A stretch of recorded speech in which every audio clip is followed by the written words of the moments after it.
സുന്നി പണ്ഡിതന്മാരുണ്ടാക്കുന്ന ഓരോ ദിക്കറാണ്. ഖുർആനിലോ സുന്നത്തിലോ അങ്ങനത്തെ ദിക്കറുണ്ട്. വെറുതെ ഓരോന്ന് വെച്ചെട്ടിക്കാണ്ട് ജനങ്ങളെ പറ്റിക്കാൻ, ഇതൊക്കെ തന്നെ ഞങ്ങൾ പറയുന്നത്. ഇങ്ങനെയുള്ള ഓരോ ശിർക്കിന്റെ പരിപാടികൾ ഉണ്ടാക്കിക്കൊണ്ടിരുന്നത്. ഈ ഇമാം റാസി അവിടെ പറഞ്ഞ് അതൊന്നും ഇവിടെ പറഞ്ഞു തരാം. ഖുർആനിലോ സുന്നത്തിലോ ഈ ദിക്കറിനെ സംബന്ധിച്ച് എന്ത് പറഞ്ഞു അത് പറയാൻ കഴിയുന്നുണ്ടെങ്കിൽ പറയാം. വെറുതെ അതൊന്നും പറഞ്ഞൊരു കാര്യം നമുക്കില്ല. ഇമാം റാസി എന്ന് പറഞ്ഞ മഹാൻ നിങ്ങൾക്കൊരിക്കലും തള്ളിക്കളയാൻ കഴിയുകയില്ല എന്ന ടിപ്പണിയോട് കൂടെയാണ് ആദ്യം വിശദീകരിച്ചത്.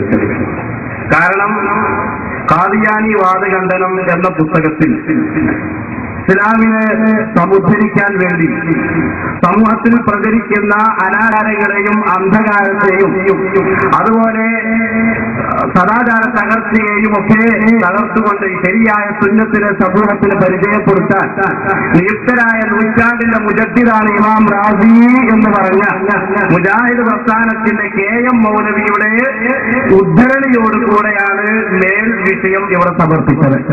പിന്നെ ഖുർആൻ കൊണ്ടോ ഹദീസ് കൊണ്ടോ, ഖുർആനിലോ ഹദീസിലോ ഉണ്ടെന്ന് ചോദിച്ചാൽ നിങ്ങൾ തന്നെ ക്ലീൻ സർട്ടിഫിക്കറ്റ് നൽകിയ മേൽ പറയപ്പെട്ട ഇമാം റാസി തങ്ങള് തന്റെ മറ്റൊരു ഗ്രന്ഥമായ നവാമിഉൽ ബയ്യിനാത്ത് ഫീ ശർഇ അസ്മാഇല്ലാഹി വസിഫാത്ത് എന്ന് പറഞ്ഞ തന്റെ കിതാബിൽ വഫിൽ ഖബരി ഹദീസിൽ എന്ന് പറഞ്ഞുകൊണ്ടാണ് ഈ വിഷയം സമൂഹത്തെ എത്തിക്കുന്നത്. അപ്പോൾ ഹദീസിൽ വന്നത് തന്നെയാണ് അത് നിങ്ങൾ തന്നെ അംഗീകരിച്ച ഇമാം റാസി വളരെ വ്യക്തമായും സ്പഷ്ടമായും പരിചയപ്പെടുത്തിയതാണ്. ആ ഹദീസ് ഒന്ന് വായിച്ചാൽ കൊള്ളാൻ കഴിയും. ഏത് ഹദീസിലാണ് അങ്ങനെയുള്ള ദിക്റുള്ളത്? വഫിൽ ഖബരി എന്ന് പറഞ്ഞാൽ ഹദീസ് മാത്രമേ പെടുള്ളൂ, അങ്ങനെ ഉണ്ടോ? വഫിൽ ഖബരി എന്നുള്ളത് ഈ നാഗോദന ഈ മൂസാന്റെ ഖബർ എന്നുള്ള ഖബറല്ല. പിന്നെ നേരെ മറിച്ച് വഫിൽ ഖബരി എന്ന ഹദീസിൽ തന്നെയാണ്. അത് നുഖബ നോക്കിയാൽ ഒരു പള്ളി തീർച്ചു പോകാനുള്ള സമയം കിട്ടണ്ടേ? അത് ഈ ഹൽമനാറും അതുപോലുള്ള പത്രങ്ങളൊക്കെ വഫിൽ ചേർന്നാൽ അറിയില്ല. നുഖബത്തുൽ ഫിക്ർ അതുപോലെ കിതാബുകളിലൊക്കെ കാണാം. ഹദീസ് എന്നുള്ളതിന്റെ ഒരു പര്യായമായിട്ടും ഖബർ എന്നുള്ളതിന് ഉപയോഗിക്കും. ആ വഫിൽ ഖബരി എന്ന് പറഞ്ഞുകൊണ്ടാണ് ഇമാം റാസി റളിയല്ലാഹു അൻഹു സ്ഥിരപ്പെടുത്തിയത്.